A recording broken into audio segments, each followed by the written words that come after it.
jiru. Kun immoo waggaa 3 dura. Duraan dursee uummata wanta beeksisuu barbaadu akkuma waa'ee miidiyaarraa bahu yeroo miidiyaarratti isin affeerranaan jettan miidiyaarraa guututti namoonni na affeeruuf hin beekanii miidiyaarraa dhimma dhuunfaa kiyyaatiif ji'a tokko ol tareera natti fakkaate. Dhimma dhuunfaa kiyyaatu miidiyaarraa na baasee jira. Waan gonkumaa wanta tokko wal qabatu miti tooyi badhee yaa anas ta'ee mucayyoon Fatihaa jedhamtu akka jirti wal qabannee miidiyaarraa baanee jirra. Kan baaneef sababa waan tokko wal qabatee miti. Sababa jireenya keenyaa fi akkasuma inni gabaabumatti tooyi badhee ibaadati dalagutti miidiyaarraa bahee jira. Kana jechuun deeggartuu paartii bilisiginnaa ta'uu kiyyaa miti. Gonkumaa bilisiginnas hin deeggaru.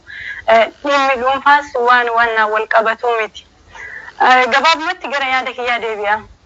So amma yeroo kana nama kanatti Facebookaa fi YouTube kiyyas wal qabatee gubatee namni kun nama deebisuu danda'amu jedhanii maqaa isaa asirratti waamuu hin barbaannee fi yoo nu dhageeffataa jiraate asirratti dhiyaatee uummataaf beeksisuu danda'a.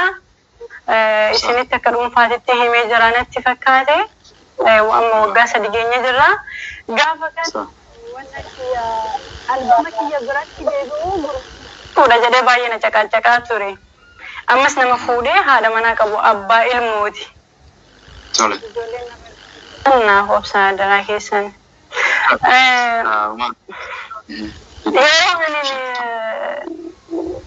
Yaada isaa kanarraa fuudhuu didee albama kiyya keessa galee pikcharoota aan albama keessaa qabu namni bilbila isaa keessatti wantoota adda addaa waraabuu danda'a.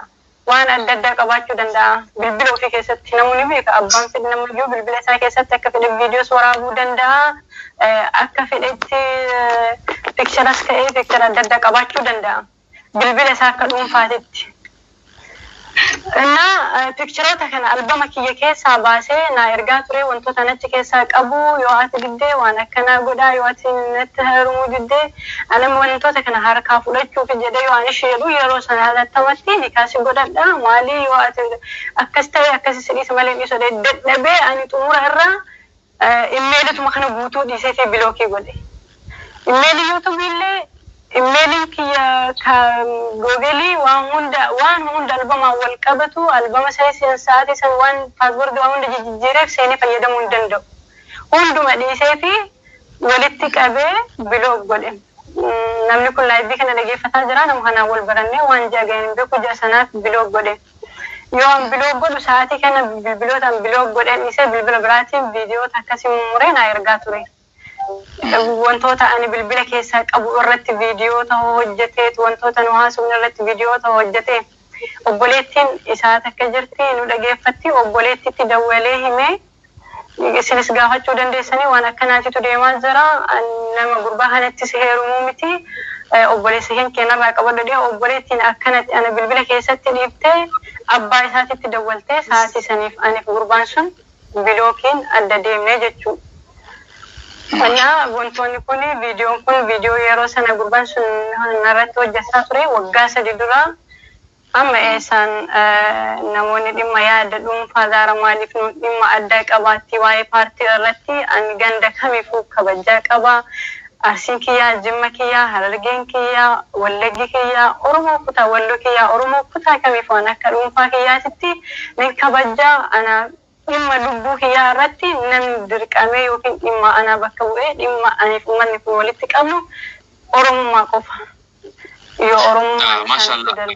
Tole mee viidiyoo gartee alhamdulillah jechuun obboleeyyan kiyya kaas jala jiru arana jala jirtan bakka tanattis dhuftanii hawaa kan haasaa yoo mazareetanis booma haasooytan haqiqatan agartee yoo kan qaama saalaa laaluu feete dubartiinis qaama saalaa si halaaltu dhiira yoo taates qaama saalaa isaa halaalu haqiqatan namni waan irra jiru kun waan rabbiin ilma namaa dhiiraa fi dubartii godhee ilma namaa uume haqiqatan ta'us gartee yaani maaltu isin naqee kan jiru kana gartee shari'aan waa hubadhaa as jala dhuftanii kan nama arrabsan safuu takka hin qabdan haqiqatan rabbummaan guyyaa qiyaamaa galata keessan addunyaa fi akhiratti isin yaadee bisuun jedha malee an waa takka hin jedhu tole Zahra gama keetittis nin gartee sumat deebi'e mee inshallah ta'ala da warra gartee viidiyoo kana oliiga xoofuunoo maal jecha nama viidiyoo san godheenoo maal jetta inshallah ta'ala hawaasa aalam kanarra waliin geenoo maal jetta hunduma isaaniitiin wanta tokko hin jedhu namoonni baay'een ana wajjin dhiphachaa jiranii ulfaadhaa galatooma nama hedduu argaa jira hedduu isaanii miidiyaa irra jira namoonni maybe zaaraan balleessina jettanii yaaddan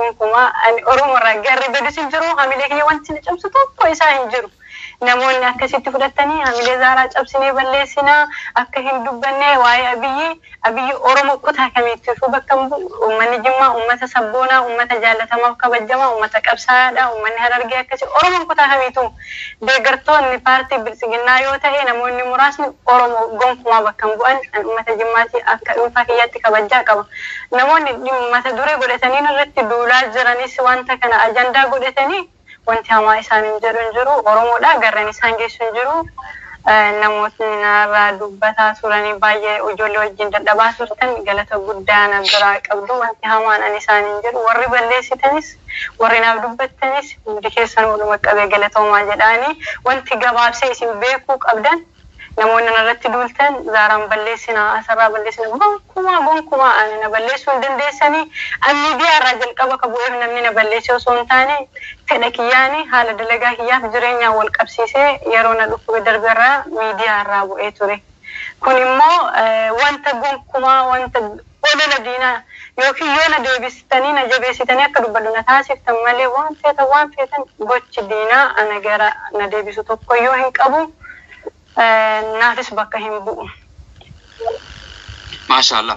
Rabbi sirraa jaalatu tole mee obboleettiin Faatimaatti achi dabara namu yeroo waan takka dhage'u tokko beekta onu fid amma fakkeenya kun subhanallah jechuun waan kana deema gudaan irraa maganfatee hawaasa keenya rabbi haa qajeelchu kan barbaaduu fi kan gartee maxxansee hoota viidiyoo kana keessaa na dubbisa maareen isin godhaa jirtu guutu haqiqatan wallahi nuti gartee waanummaan bilisummaan dhorkee hawaasa keenya tanu mudugaatiin isinitti hima jannanis oromoon warkan jiru gartee azaamnus warkan jiru bilisummaan warkan jiru rabbi harka jira rabbi nu haa qajeelchu haqiqatan guyyaa arraa luftani bakka tanatti kana soitan maqaa keessan gartee hojiin arraa isin hojjechuu jirtan asirra waa barreessan tun jecha hojii adaaba nama galchitu amantii keessan nama baaftu islaama irraa waan hin taane maqaa jijjiirodha Ahmad Khadija Aisha Fatima eesh faayidaa fi kun faayidaa takka hin qabu dubartiin arra kanattus atis waan itti jirtu rabbumaa si beeka gartee innis kanarra jiru rabbumaa isa beeka akkuma isiniin jee qaama saalaa yoo laalu feetan keessanuma laala dubartiinis goggudhu keelaali dhiirtinis namuu hin qabu يوخان كابان نتات ربي كردو تانو إن شاء الله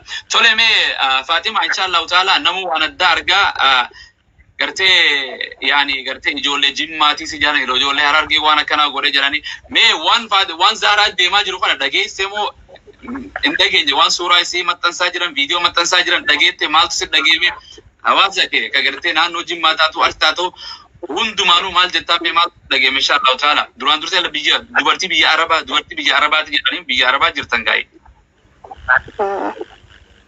أولاً السلام عليكم ورحمة الله وبركاته. عليكم السلام ورحمة الله. فيديو ويسين أرجني جرو سورة توتم فميورو لجديدة منان أرجع. فيديو ويسين أرجني منان أرجع تقرأ جرو سورة سي توتم فميورو لجديدة باي جرانا. Akkuma isin dhageettan kalatti kuloo reedii aadamtuu bakka hin sobne asirraa hubadhaa laala argitanii reedii jechuun hin sobu miskiina mee mucaa kana laala akka hin sobne fuula isaatu hima.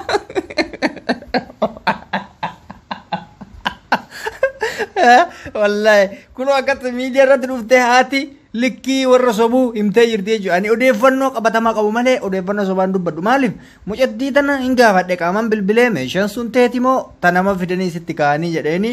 Gaafadhi jechuudha meeshaan tuni tiyyaa miti natti kaayanii jettee jirti waan ta'eef meeshaan abbaa qabdii abbaadhaa deebisa abbaan dhugaa reedii aadamtuuf ammallee waan akkana kana hojjetuudhaaf qophii isaatu muree jira jechuudha.